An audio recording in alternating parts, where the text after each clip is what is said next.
This is Rick. Rick is desperate. Rick thought it was a good idea to put out a press release slamming Carol Hall because the first attempt to get funding from the state for the Enfield Mall redevelopment plans. I wonder if there were any Democrat representatives for Enfield, like maybe for the 58th district, that didn't sign the application, likely in hopes it would fail.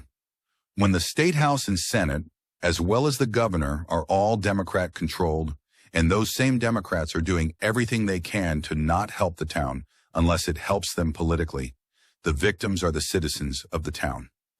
Let's look at the statement that he put out. Well, he got his name right, so 1 point for him.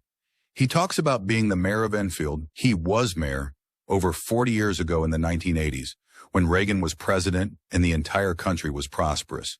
Then he attacks Carol Hall, saying, "This devastating blow to our town is due to a flagrant lack of leadership by our elected representatives."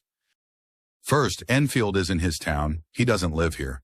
Then he says it was a flagrant lack of leadership, and this is partially true, I would agree. Enfield Democrat Tom Arnone from the 58th district did not sign on to the project, and likely by not signing on was hoping that would make it less likely to be approved. Who knows what backdoor deals were made by Arnone to other Democrats that were voting on the application? This is all speculation on our part, of course, but I think it's likely how it played out. Then he thinks he's Babe Ruth and calls his shot, saying he will secure those funds, so he knows it's not a done deal, even though he wants you to think it is.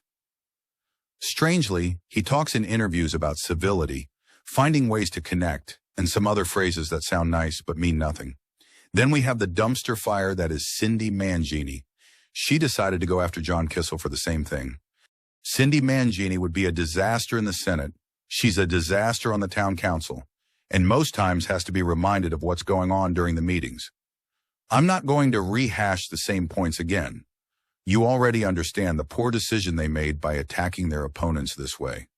Although her response seems like it was written by a child with her comment, "Too bad it won't happen." I just get a picture of a 12-year-old girl with a scrunchy face saying it out of spite. One last thing I notice is progress is at the end of this one too. Almost like they are actually written by the same person, and they want to get the word progress into your mind subliminally.